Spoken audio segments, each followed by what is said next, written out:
ಆತ್ಮೀಯ ವೀಕ್ಷಕರೇ, ಯುವನಿಧಿ ಫಲಾನುಭವಿಗಳಿಗೆ ಯುವನಿಧಿ ಆಫೀಸ್ ಕಡೆಯಿಂದ ಬಂದಿರತಕ್ಕಂಥ ಅಪ್ಡೇಟ್ ಏನು, ಮತ್ತೆ ಇದ್ರ ಜೊತೆಗೆ ಕೆಲವೊಂದಿಷ್ಟು ವಿದ್ಯಾರ್ಥಿಗಳು ಕಮೆಂಟ್ ಕೂಡ ಮಾಡ್ತಾ ಇದ್ರು. ಏನು ಅಂದ್ರೆ ಸೆಲ್ಫ್ ಡಿಕ್ಲರೇಷನ್ ಮೇ 1ನೇ ತಾರೀಕಿಂದ ಸೆಲ್ಫ್ ಡಿಕ್ಲರೇಷನ್ ಮಾಡಿಸೋದು ಆಪ್ಷನ್ನೇ ತೋರಿಸ್ತಾ ಇಲ್ಲ, ಏನ್ ಮಾಡಬೇಕು, ಮತ್ತೆ ಹೈಯರ್ ಸ್ಟಡೀಸ್ ಮಾಡ್ತಾ ಇದ್ದೀವಿ, ನಮ್ಗೆ ಅಮೌಂಟ್ ಬರುತ್ತೋ ಇಲ್ವೋ ಅಂತ ಕೂಡ ಕೇಳ್ತಾ ಇದ್ರೆ. ಅದರ ಜೊತೆಗೆ ಈಗ ಇಲ್ಲಿವರೆಗೂ ನೋಡಿ 15,000 ಅಂದ್ರೆ ಡಿಗ್ರಿ ಮುಗಿದವರಿಗೆ 5 ತಿಂಗಳ ಅಮೌಂಟ್ ಪೆಂಡಿಂಗ್ ಇದೆ. ಒಟ್ಟಿಗೆ 5 ತಿಂಗಳ ಅಮೌಂಟ್ ಏನಾದರೂ ಬರುತ್ತೆ ಅಂತ ಕೂಡ ಎಕ್ಸ್ಪೆಕ್ಟ್ ಮಾಡಬಹುದು ಅಂತ ಕೂಡ ಕಮೆಂಟ್ ಮಾಡ್ತಾ ಇದ್ರೆ. ಇದರ ಜೊತೆಗೆ ಕೆಲವೊಂದಿಷ್ಟು ಗೊಂದಲಗಳಿದೆ ಸ್ನೇಹಿತರೆ. ಎಲ್ಲ ಯುವನಿಧಿ ಫಲಾನುಭವಿಗಳಿಗೆ ಪೆಂಡಿಂಗ್ ಅಮೌಂಟ್ ಯಾವಾಗ ಬರುತ್ತೆ ಅಂತ ಕೂಡ ಕೇಳ್ತಾ ಇದ್ರೆ. ಅದರ ಜೊತೆಗೆ ಈಗಾಗಲೇ 2 ಇಯರ್ ಕಂಪ್ಲೀಟ್ ಆಗಿರೋ ವಿದ್ಯಾರ್ಥಿಗಳು ಏನಾದರೂ ಯುವನಿಧಿ ಹಣ ಕಂಟಿನ್ಯೂ ಆಗುತ್ತಾ, ಇಲ್ಲಿಗೆ ಸ್ಟಾಪ್ ಆಗುತ್ತಾ ಅಂತ ಕೂಡ ಕೇಳ್ತಾ ಇದ್ರೆ. ಇದನ್ನ 1 by 1 ಸಂಪೂರ್ಣವಾಗಿ ತಿಳಿಸ್ಕೊಡ್ತೀನಿ, ಯಾವುದೇ ಕಾರಣಕ್ಕೂ ವಿಡಿಯೋನ ಸ್ಕಿಪ್ ಮಾಡ್ಕೋಬೇಡಿ. ಬನ್ನಿ ಹಾಗಾದ್ರೆ ಮೊದಲನೇದು, ಮೇ ತಿಂಗಳ ಸೆಲ್ಫ್ ಡಿಕ್ಲರೇಷನ್ ಮಾಡಿಸ್ಬೇಕಾದ್ರೆ ಸೆಲ್ಫ್ ಡಿಕ್ಲರೇಷನ್ ಈಗ ಲಾಗಿನ್ ಆಗಿ ಮೊಬೈಲ್ ನಂಬರ್ OTP ಎಂಟರ್ ಮಾಡಿ ಲಾಗಿನ್ ಆಗ್ತೀರಾ. ಲಾಗಿನ್ ಆದ ತಕ್ಷಣ ಅಲ್ಲಿ ಸೆಲ್ಫ್ ಡಿಕ್ಲರೇಷನ್ ಆಪ್ಷನ್ ತೋರಿಸ್ತಾ ಇಲ್ಲ. ಯಾಕೆ ತೋರಿಸ್ತಾ ಇಲ್ಲ, ಯಾವಾಗ ತೋರಿಸುತ್ತೆ ಅಂತ ಇದ್ರ ಬಗ್ಗೆ ತಿಳಿಸ್ಕೊಟ್ಬಿಡ್ತೀನಿ.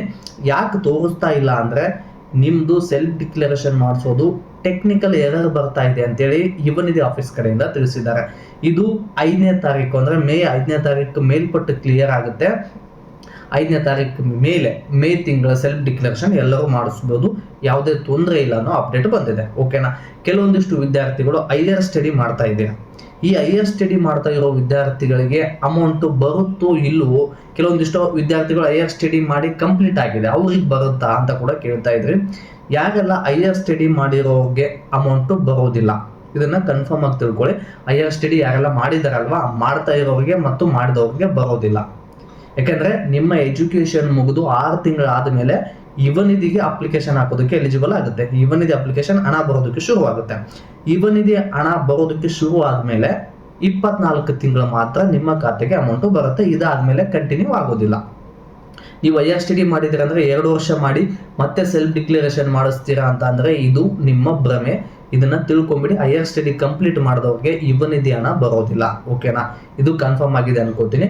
ಬಟ್ ಇನ್ನು ಕೆಲವೊಂದಿಷ್ಟು ವಿದ್ಯಾರ್ಥಿಗಳು ಏನು ಅಂತ ಕೇಳ್ತಾ ಇದ್ರೆ ಅಂದ್ರೆ 5 ತಿಂಗಳ ಅಂದ್ರೆ ಡಿಸೆಂಬರ್ ಇಂದ ಪೆಂಡಿಂಗ್ ಇದೆ. ಡಿಸೆಂಬರ್, ಜನವರಿ, ಫೆಬ್ರವರಿ, ಮಾರ್ಚ್, ಏಪ್ರಿಲ್ ಈ 5 ತಿಂಗಳ 15,000 ಹಣ ಒಟ್ಟಿಗೆ ಬರುತ್ತಾ, ಇದನ್ನ ಎಕ್ಸ್ಪೆಕ್ಟ್ ಮಾಡೋದಕ್ಕೆ ಹೋಗ್ಬೇಡಿ ಸ್ನೇಹಿತರೆ. ಇಷ್ಟು ಬಿಗ್ ಅಮೌಂಟ್ ಅನ್ನ ಕರ್ನಾಟಕದ ಹಣಕಾಸು ಇಲಾಖೆ, ಕರ್ನಾಟಕ ಗವರ್ಮೆಂಟ್ ಒಂದೇ ಬಾರಿಗೆ ಹಾಕೋದಿಲ್ಲ.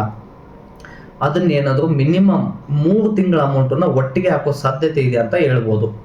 ಓಕೆನಾ. ಬಟ್ ಇನ್ನು ಕೆಲವೊಂದಿಷ್ಟು ವಿದ್ಯಾರ್ಥಿಗಳು ಪೆಂಡಿಂಗ್ ಅಮೌಂಟ್ ಯಾವಾಗ ಬರುತ್ತೆ, ಯಾಕಂದ್ರೆ ಕೆಲವೊಂದಿಷ್ಟು ವಿದ್ಯಾರ್ಥಿಗಳಿಗೆ ಈಗಾಗಲೇ ತಿಂಗಳ ಅಮೌಂಟ್ ಕೂಡ ಬಂದಿಲ್ಲ. ಯಾಕಂದ್ರೆ ಜನವರಿ ತಿಂಗಳ ಅಮೌಂಟ್ ಬಂದಿಲ್ಲ, ಕೆಲವೊಬ್ಬರಿಗೆ ಡಿಸೆಂಬರ್ ತಿಂಗಳ ಅಮೌಂಟ್ ಬಂದಿದೆ, ಇನ್ನು ಕೆಲವೊಂದಿಷ್ಟು ವಿದ್ಯಾರ್ಥಿಗಳಿಗೆ ಜನವರಿ ತಿಂಗಳ ಅಮೌಂಟ್ ಬಂದಿದೆ.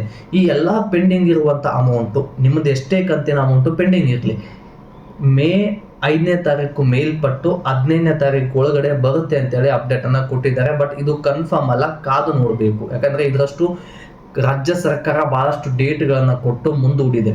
ಕನ್ಫರ್ಮ್ ಆಗಿ ಹೇಳೋದ್ರ ಮೂಲಕ ಯಾವುದೇ ಉಪಯೋಗ ಇಲ್ಲ. ಓಕೆನಾ. ಬರೋ ಸಾಧ್ಯತೆ ಇದೆ ಅಂತೇಳಿ ಯುವನಿಧಿ ಕಡೆಯಿಂದ ಅಪ್ಡೇಟ್ ಕೊಟ್ಟಿದ್ದಾರೆ. ಬಟ್ ಈ 15ನೇ ತಾರೀಕು ಒಳಗಡೆ ಬಂದ್ರೆ 2 ಕಂತಿನ ಅಮೌಂಟ್ ಬರುತ್ತೆ. ಅದು ಫೆಬ್ರವರಿ ಮತ್ತು ಮಾರ್ಚ್ ತಿಂಗಳ ಅಮೌಂಟ್. ಜನವರಿ ತಿಂಗಳ ಅಮೌಂಟ್ ಈಗಾಗಲೇ ಎಲ್ಲವೂ ಕ್ಲಿಯರ್ ಇರೋಂಥ ವಿದ್ಯಾರ್ಥಿಗಳಿಗೆ ಅಮೌಂಟ್ ಕ್ರೆಡಿಟ್ ಆಗಿದೆ. ಫೆಬ್ರವರಿ ಮತ್ತು ಮಾರ್ಚ್ ತಿಂಗಳ 2 ತಿಂಗಳ ಅಮೌಂಟ್ ಡಿಗ್ರಿ ಮುಗಿದವರಿಗೆ 6,000 ಮತ್ತು ಡಿಪ್ಲೊಮಾ ಮುಗಿದವರಿಗೆ 3,000 ಅಮೌಂಟ್ ಕ್ರೆಡಿಟ್ ಮಾಡ್ತೀವಿ ಅಂತೇಳಿ ಅಪ್ಡೇಟ್ ಅನ್ನ ಕೊಟ್ಟಿದ್ದಾರೆ. ಇನ್ನು ಕೊನೆಯದಾಗಿ 2 ಇಯರ್ಸ್ ಕಂಪ್ಲೀಟ್ ಆಗಿರೋ ವಿದ್ಯಾರ್ಥಿಗಳಿಗೆ ಯುವನಿಧಿ ಹಣ ಸ್ಟಾಪ್ ಆಗುತ್ತಾ ಇಲ್ಲ ಕಂಟಿನ್ಯೂ ಆಗುತ್ತಾ ಅಂತ ಕೂಡ ಕೇಳ್ತಾ ಇದ್ರಿ. ನೀವು ಯುವನಿಧಿಗೆ ಅಪ್ಲಿಕೇಶನ್ ಹಾಕಿದ ಮೇಲೆ 2 ವರ್ಷ ಅಂದ್ರೆ 24 ತಿಂಗಳು 3,000 ಕಂಟಿನ್ಯೂ ಆಗಿ ಅಮೌಂಟ್ ಏನಾದ್ರು ತಗೊಂಡಿದ್ರೆ ನೆಕ್ಸ್ಟ್ ಸೆಲ್ಫ್ ಡಿಕ್ಲರೇಷನ್ ಮಾಡಿಸೋಕ್ಕೂ ಕೂಡ ಬರೋದಿಲ್ಲ. ಸೆಲ್ಫ್ ಡಿಕ್ಲರೇಷನ್ ಮಾಡಿಸಿದ್ರು ಕೂಡ ಅಮೌಂಟ್ ಬರೋದಿಲ್ಲ. ಇದನ್ನ ಕನ್ಫರ್ಮ್ ಆಗಿ ತಿಳ್ಕೊಂಬಿಡಿ. ಹೊಸದಾಗಿ ಅಪ್ಲಿಕೇಶನ್ ಹಾಕಿದಿರಲ್ವಾ, ಇವ್ರಿಗೆ ಏನೇ ತೊಂದರೆ ಇದ್ರು ಆದಷ್ಟು ಬೇಗ ಕ್ಲಿಯರ್ ಮಾಡ್ಕೊಡಿ.